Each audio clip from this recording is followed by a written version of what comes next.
The only issue I had with it, I agree with you, council member, that food safety is a concern. I'm behind you 100%. The only thing I do disagree with is no other information was given. Now, being a former police officer, I know you require evidence to back up your claims.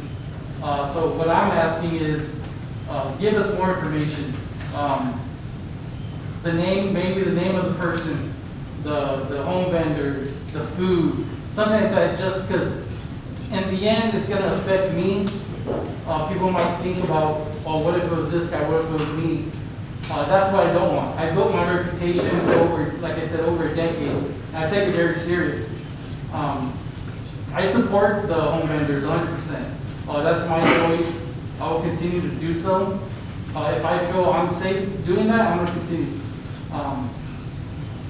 I know it started off as one person got affected, but then it turned into several people, so I just want more clarification on that part. If you're willing to do that. Another thing is, what are y'all willing to do as a city or as a council to help those that don't know they don't have the experience, they don't know about that? What are y'all willing to offer to help them out? I'm not worried about that because I know what is expected, but those that can't make it to the meetings, how can they get more, what's the word? I don't even know it in Spanish.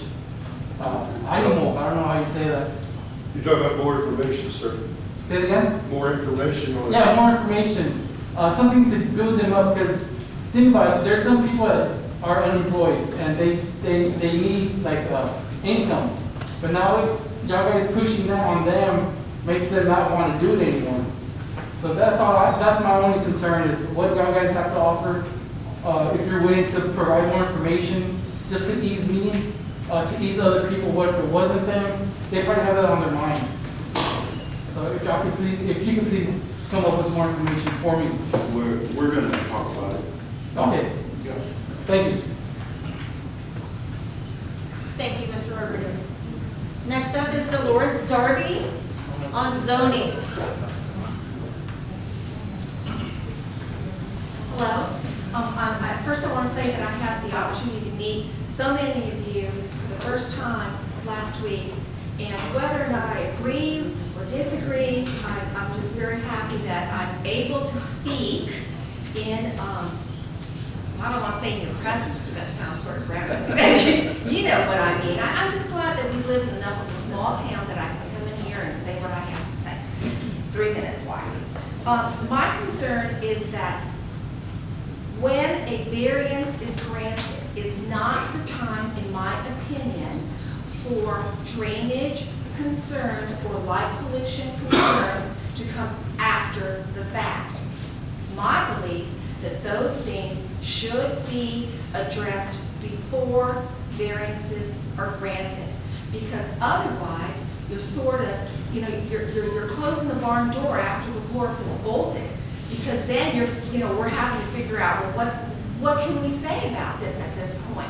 I would like it if there was some reassurance from the city council or from, the city that those concerns from the citizens are taken into effect before variances are granted.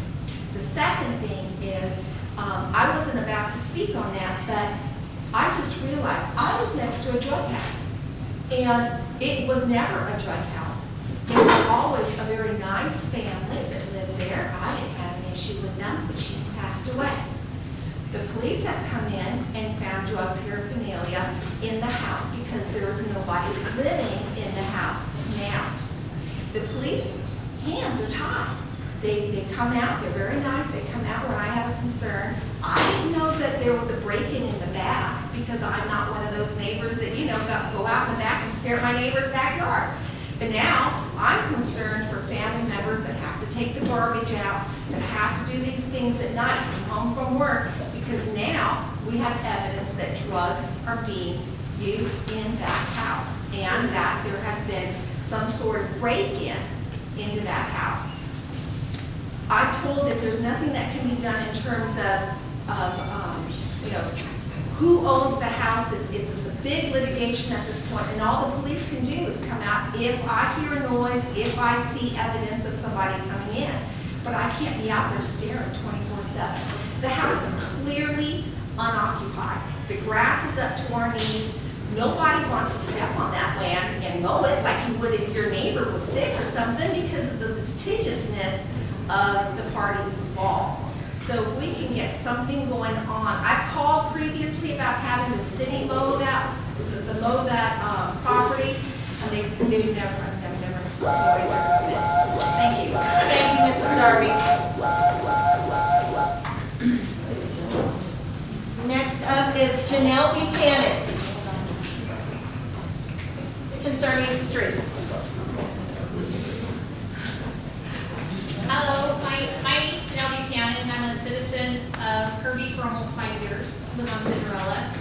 And I'm just coming to voice my concern about the streets as a citizen. I want to throw my name in the pot. And I also want to offer a possible solution. I really feel like as a city and a council, we could come together and maybe perform a survey that addresses the worst to the best streets. Susan Street had mentioned putting the information on our website so everyone can see that it is a concern, and I agree with that. I think that's a wonderful idea, and it's a step in the right direction concerning communication within our city.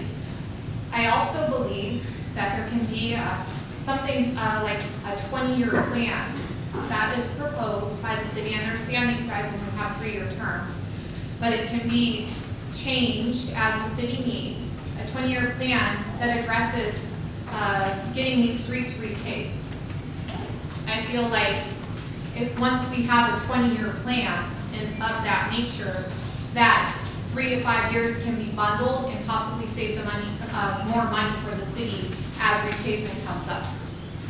That's what I have to say. Thank you very much. Thank you. Thank you, Janelle. And Mayor, if I can just say, if you go to the public notice of the website, we do have a street assessment plan on that public notice page, and it does list every street in Kirby categorized by the deterioration or the nature of them. Does it state on the website when it's going to get repaved? It only has 3 years worth of plan, and then after 3 years, it doesn't have any additional prices, but it does list the category of every street in the order that they should go. Okay. What about a repaving plan? That's not on there, but we'll visit with you about that later, but I just wanted you to know that that is some information that's available. Okay, thank you. Thank you. Next up is Patricia Mann, Communication Protocol. Hello, Madam Mayor, council members. I just want to bring to your attention some activity that was pointed out to me on Facebook, not the city Facebook, not the city page. The post was polling members of that Facebook page as to what improvements could be made to the city website. In my opinion, this had no business being on that web page. It's not city authorized. It's not run by the city of Kirby, and council should not be posting on their city business. It's not sanctioned by Kirby. Only the city website, city Facebook page, and the little newspaper. Not all of us use Facebook. I don't use it. This made some people, or could make some people, feel unrepresented by you guys. So please, be careful where you post, how you do your polls, and how you get your information. Make sure they're from city residents, and make sure it's on authorized sites. If I'm wrong, you guys can let me know, but that's the way I feel, and I wanted to speak on that, and I thank you for your time. Thank you, Mrs. Mann.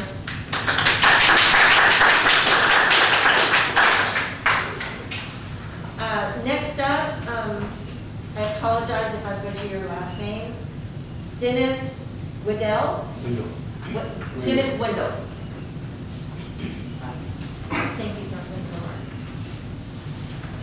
I live at 3718 Autumn Lane, and I'm gonna kind of follow up with the same thing that Steve Pittman followed up on, that started with. On Autumn Lane, we've dealt with this crime problem with drugs for 10 years minimum. And some of you that are on the council, not all of you know about it. The new members that are on the council now, I'm gonna let you're gonna start with knowing about it. And those that have been re-elected, you elected to be back on the council. We talked to you over this 10-year period, you talked to us. We got into meetings over it with the police chief and some of the other police individuals, and there was something gonna try and be done. But you know, there hasn't been a thing done over the 10-year period. Nothing. The same issues go on, and I don't know what's stopping the police department from getting something accomplished. It's awful quiet up there. I don't know why. I don't get any comment. We're not allowed to, sir. We're not allowed to, sir, they can't talk. Oh, you can't talk. They just Okay. listen. The city manager spoke up. Sir, this is a, I understand what it is. I've been here many times. I understand. Well, thank you. I just wanted to, everybody here that's in the meeting, I want them to all know what's been going on. It's not only Autumn Lane. There's been numerous places all over Kirby. Something needs to be done about it. Please work on it.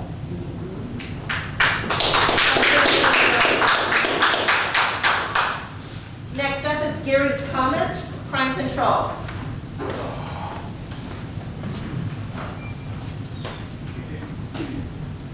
City Council, I live at 3602 Kirby Drive, and the last 6 months to 8 months on 3511 Kirby Drive, there's been much activity over there. And just last week, they had a domestic